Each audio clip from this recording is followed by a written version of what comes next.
The situation in Gaza and the occupied West Bank has entered a new fraught phase. After a much-anticipated ceasefire, many Palestinians on the ground say that little has changed in terms of real relief, raising questions about the nature of the deal, its durability, and perhaps most critically, the role of US influence behind the scenes. We spoke to analyst Shireen Salti, based in Ramallah, to unpack what this all means. Her perspective shines a light on the deeper dynamics at work.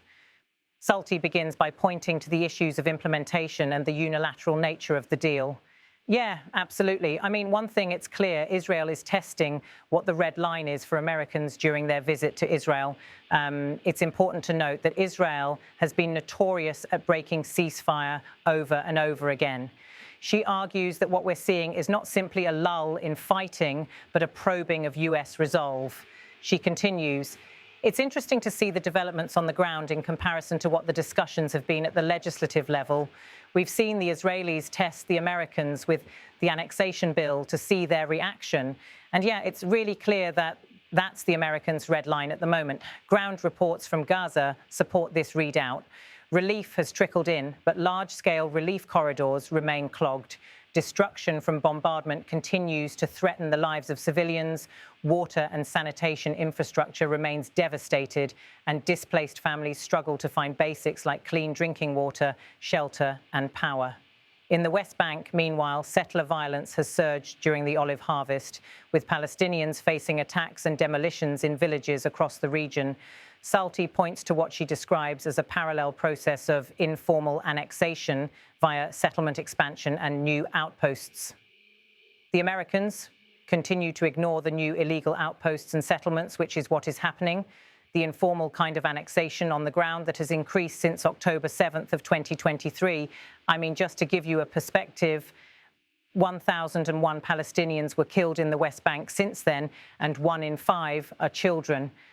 That figure, drawn from the United Nations, underscores the deadly consequences of the conflict beyond Gaza. It also illustrates how the nature of the occupation remains one of asymmetric force and chronic dispossession, with Palestinians increasingly caught in what one advocate calls a permanent war by other means. How does Washington fit into all of this? According to Salti, the array of recent high-level visits to Israel, including from US congressional members and senior officials, is not simply about reaffirming support for the ceasefire. She argues it is about signaling to Israeli leadership precisely how far they can go.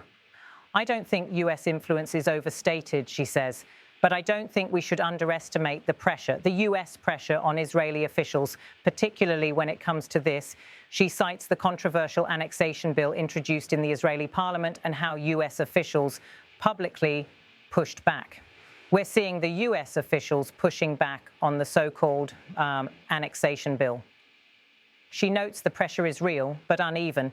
While annexation is being opposed publicly, settlement expansion and other forms of ground-level takeover continue largely unchecked.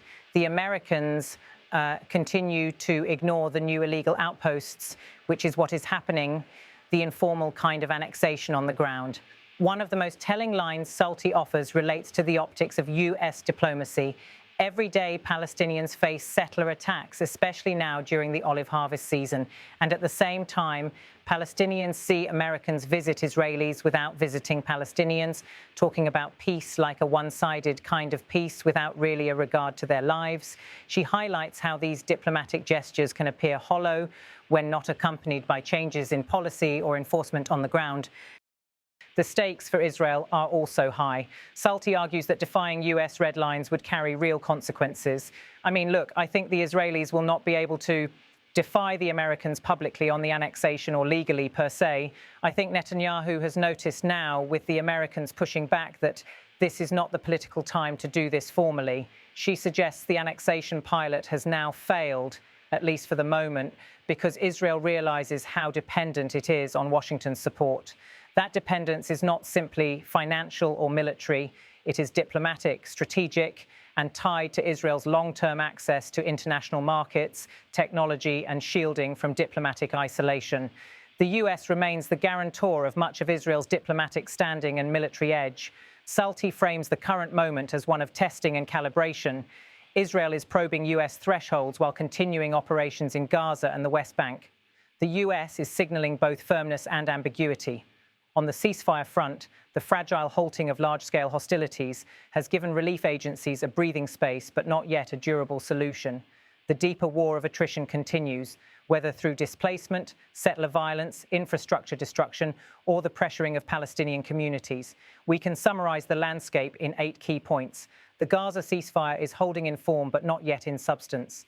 Bombardments have paused at a large scale, but localized strikes, humanitarian access issues, and widespread damage remain.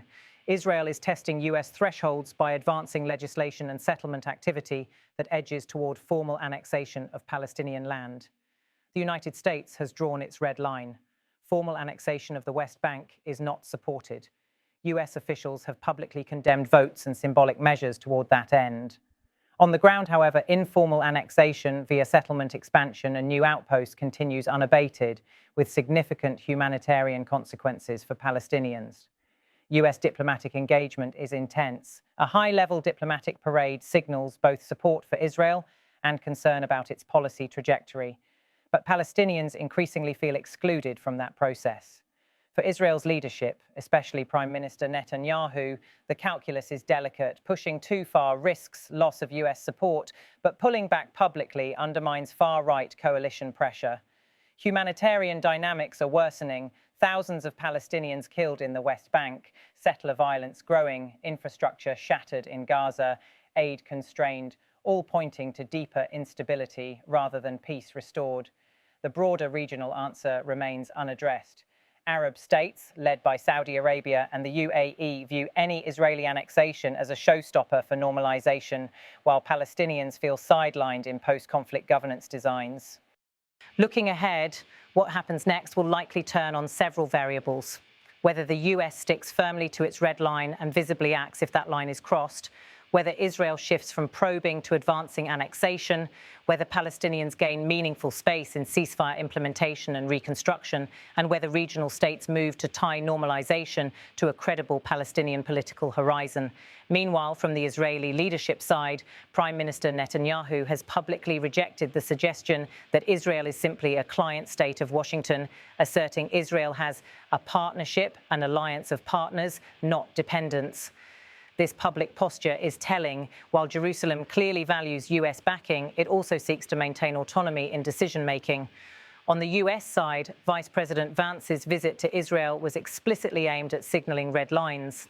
He condemned a parliamentary annexation vote as an insult to the administration's policy. That public diplomatic blow cannot be ignored in Jerusalem, though the real test is whether Washington will translate words into consequences, especially if settlement expansion or annexation moves forward. For Palestinians, the sense of exclusion is deepening. Many report being overlooked in diplomatic engagements and ceasefire frameworks that focus largely on Israel's behavior and US-Israel coordination.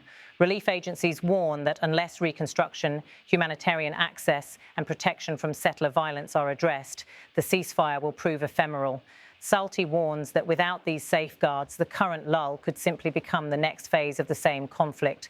It's not the political time to do this formally, she said of annexation, but she also noted the actions on the ground are clear. The informal kind of annexation has increased since October 7th of 2023. In effect, Israel may be recalibrating rather than retreating, pushing where it thinks the US will tolerate and pausing where it believes the American red line is drawn. That patchwork strategy presents major risks for Palestinians, for region-wide diplomatic normalization, and for the US credibility as broker. From a humanitarian perspective, what counts now is speed, scale, and enforcement. Ceasefires are helpful, but they do not reduce need. In Gaza, families are still displaced, infrastructure is shattered, and basic services are failing. In the West Bank, settler violence during the olive harvest is widely reported. Demolitions continue, and Palestinians say they feel like they are facing a one-sided peace process. In the diplomatic political sphere, Washington's consistent message is now actual annexation is off the table. Implementation of rights, governance, and reconstruction remains in flux. Jerusalem's far-right factions continue to press for sovereignty over the West Bank, while the main governing coalition remains cautious. The political time may not be right for formal annexation, but the broader process of taking control, expanding settlements, and establishing facts on the ground continues. If Washington wants to avoid being a passive spectator, it will need to follow up the red line rhetoric with measurable consequences. That could include limitations on military or economic support or public diplomacy that more visibly elevates Palestinian protections and rights. Until that happens, many observers believe the current ceasefire is more of a holding pattern than a lasting resolution. For now, the message from the Analyst is clear. The ceasefire may be in place, but the deeper war of attrition continues. The informal annexation, the settlement expansion, the humanitarian strain, and the diplomatic exclusion of Palestinians all point to a status quo that benefits one side more than the other, and to a peace process that lacks both parity and programme. As Salty puts it, the game now is less about the big show of formal annexation and more about how much control can be exerted on the ground before Washington decides to act. In short, watch the red lines, watch the ground, watch the funding and diplomatic flows, because this conflict is now operating in a new arithmetic, one of thresholds and tolerances rather than declared wars and ceasefires. And unless the humanitarian, political and rights-based dimensions are addressed, this ceasefire could simply be the calm before the next escalation.